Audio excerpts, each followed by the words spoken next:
Before dawn, long rows of aluminum fuselages sat like pale ribs beneath the warehouse lights. Rivet guns chattered in a steady machine-age percussion. Welding arcs blinked like distant lightning. Men and women moved in practiced choreography along assembly lines that could finish in hours what a generation earlier would have taken months.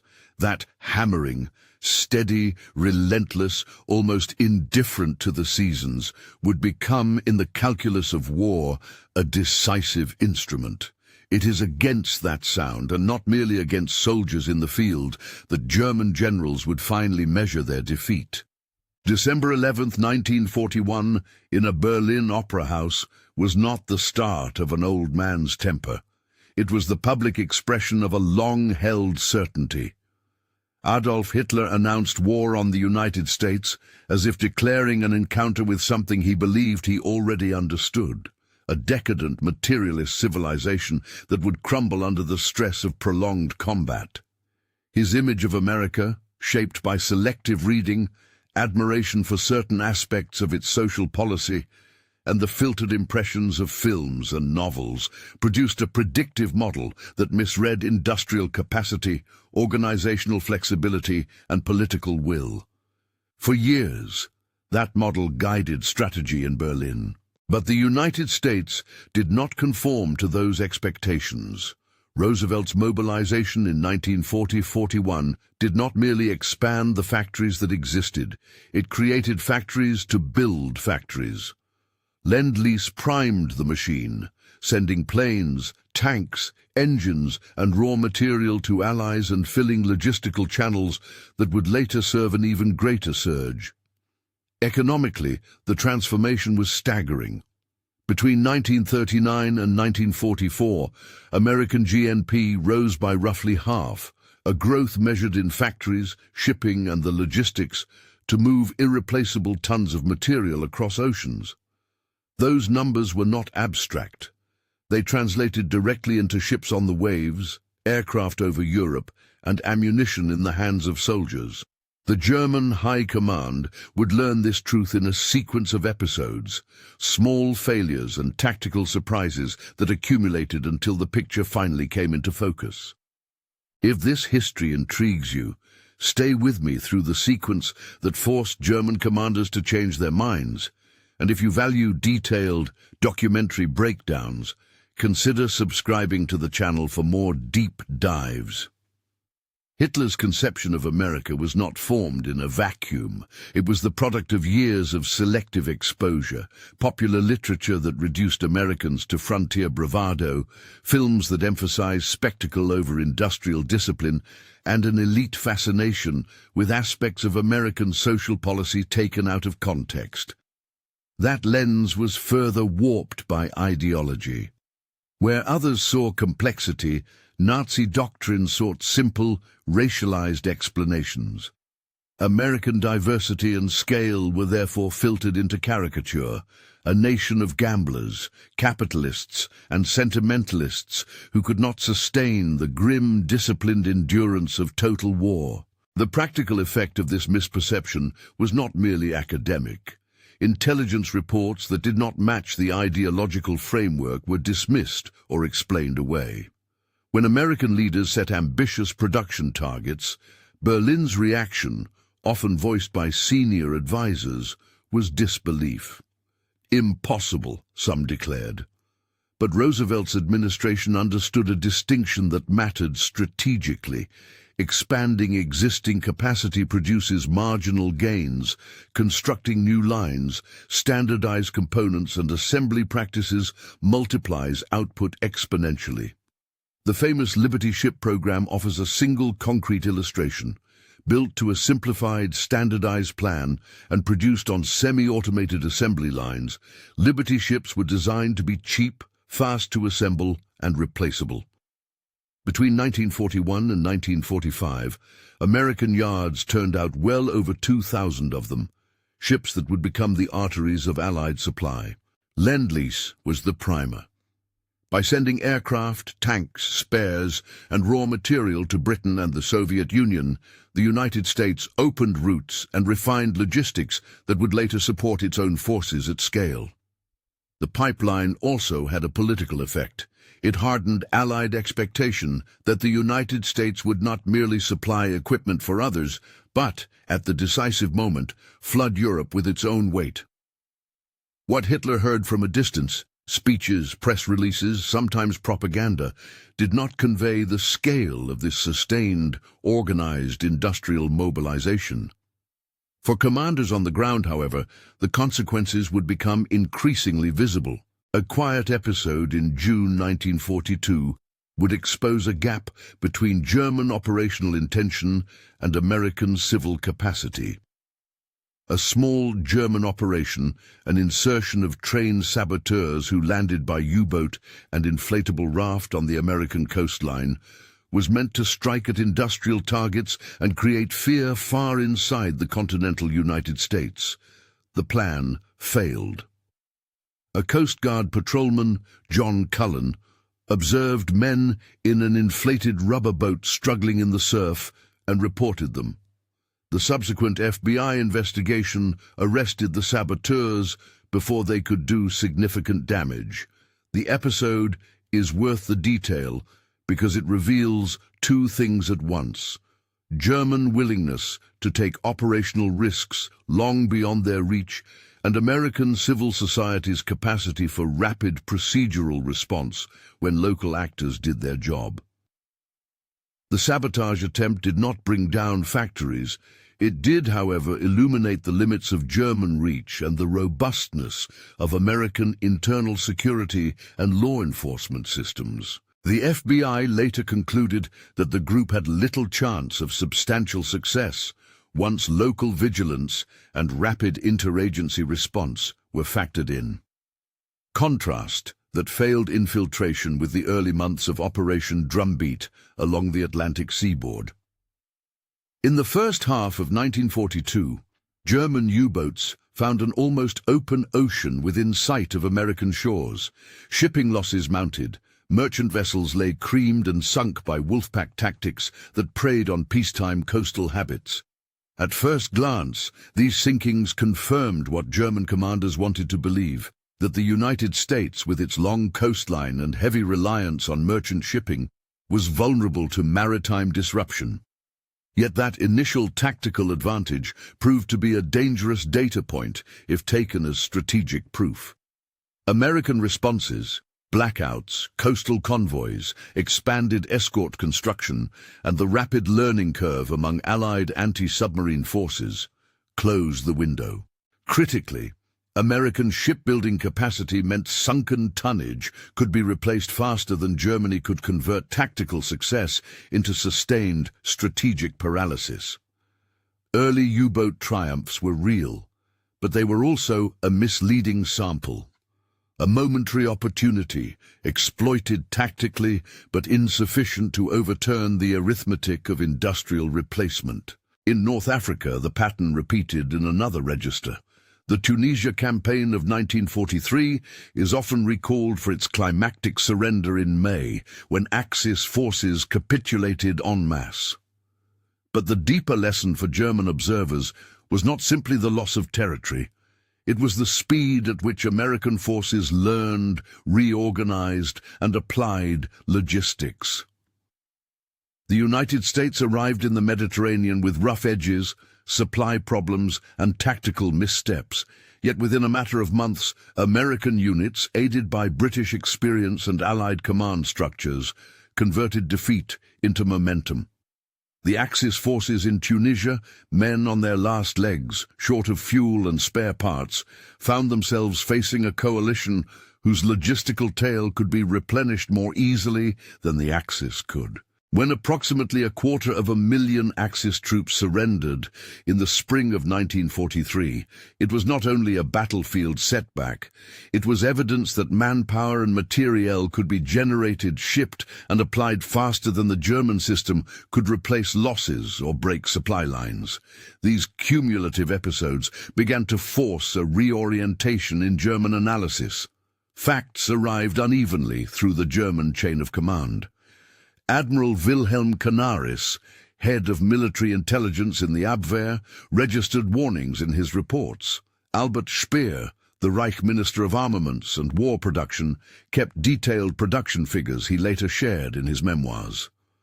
But the political filter at the top, Hitler's ideological framework, converted inconvenient evidence into accusations of sabotage, treachery, or intentional understatement.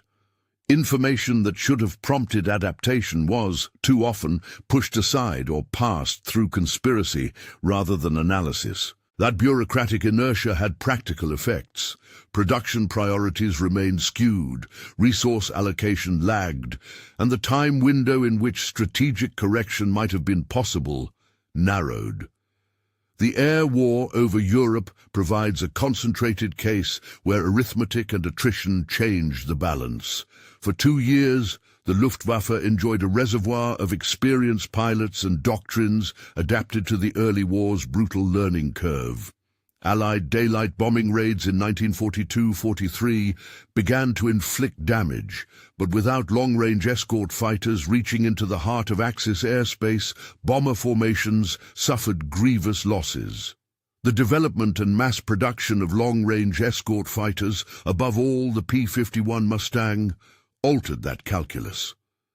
When P-51s could accompany bombers to targets deep inside Germany, Allied formations suffered far fewer catastrophic escort gaps. What mattered strategically was not merely aircraft in the sky, but the system that produced them: training pipelines, engine factories, spare parts, and the institutional capacity to rotate crews.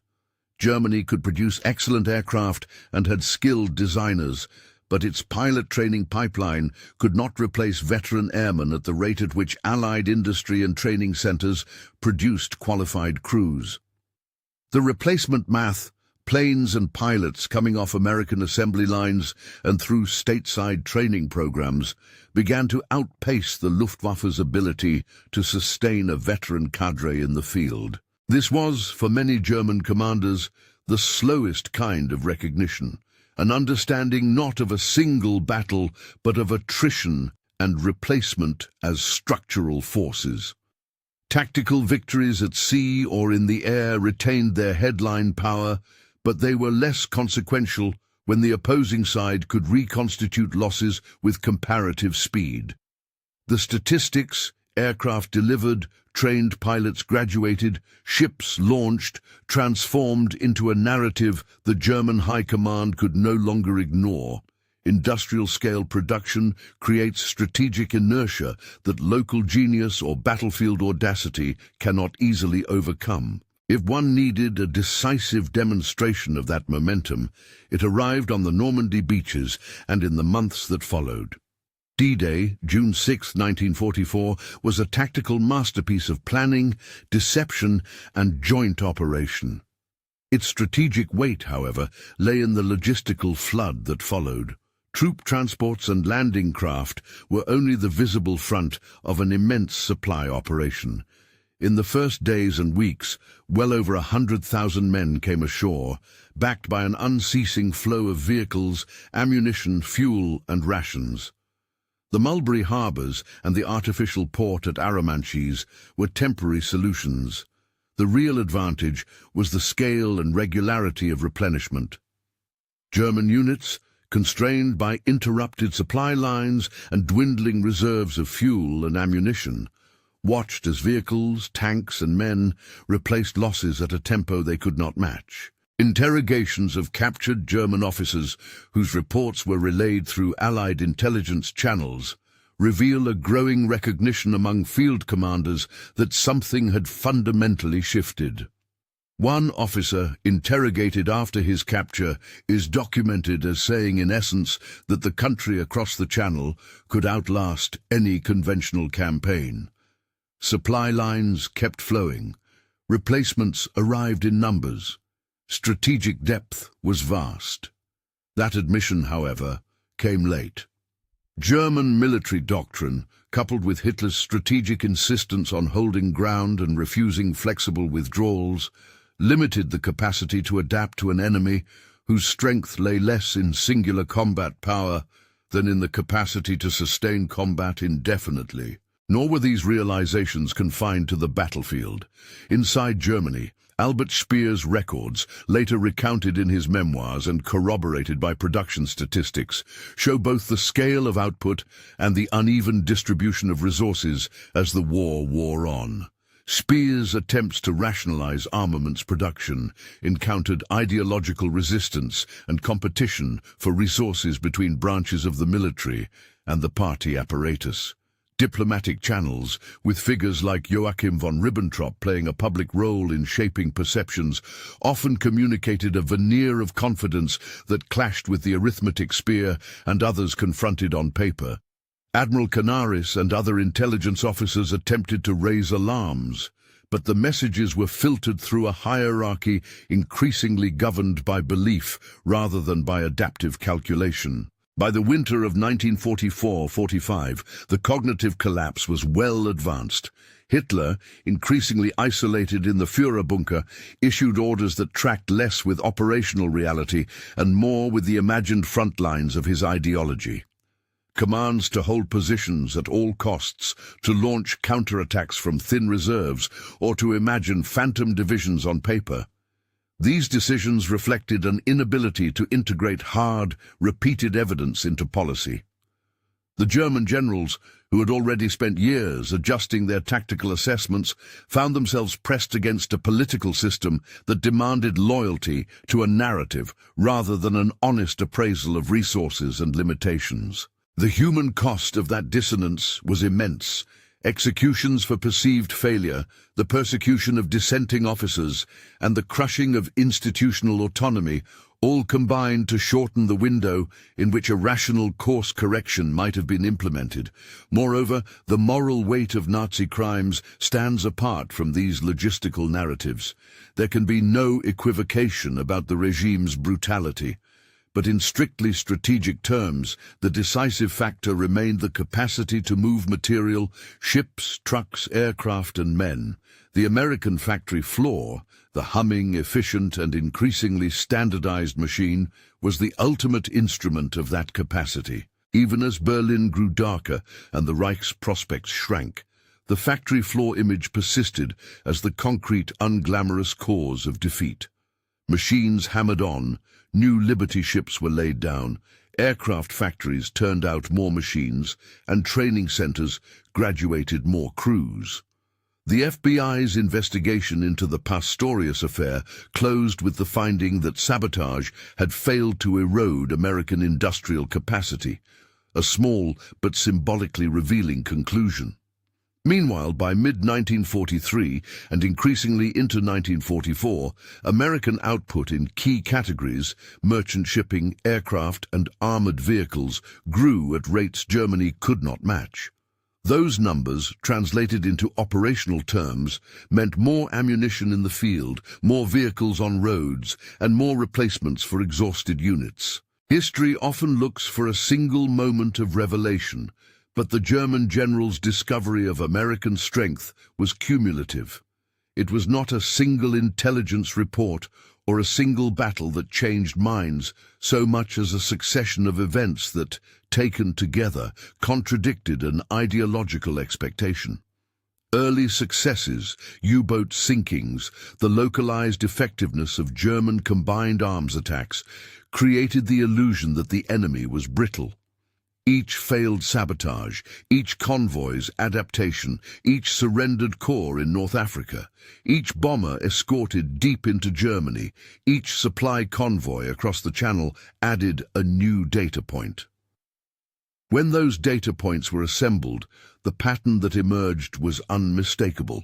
The United States possessed an industrial reserve and logistical reach that turned the exhaustion of its military into a political and economic problem to be solved, rather than a decisive strategic collapse. That realization arrived in different ways for different actors. For frontline commanders, it was the sight of endless ammunition and fuel arriving behind the lines. For the Luftwaffe, it was the attrition of veteran pilots who could not be replaced at the necessary rate. For submarine commanders, it was the gradual tightening of convoy systems and improved anti-submarine technology. For the political elite in Berlin, it was a recognition that their own production and manpower systems were under strain and losing ground in a contest where the opponent could manufacture endurance. The final months of the war condensed these lessons into a grim tableau.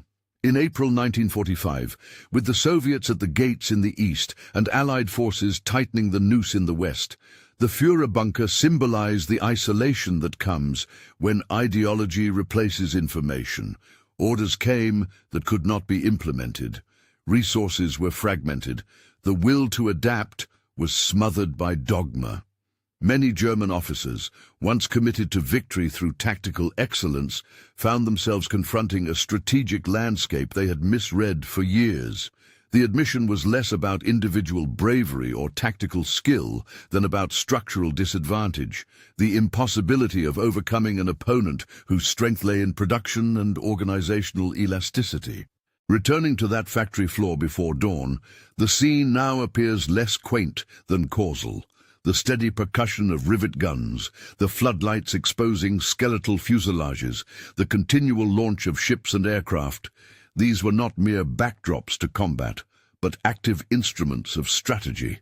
The Allied victory was not assured by machines alone, and it was not detached from leadership, intelligence, or battlefield courage. But the decisive advantage flowed from the ability to replace losses, to sustain operations, and to move material at scale. Industrial scale created strategic depth. Organizational adaptability converted capacity into sustained pressure. There are lessons that extend beyond the particulars of 1941 to 45. Ideology that shapes perception can blind command structures to inconvenient facts. Tactical brilliance can be overwhelmed by strategic arithmetic.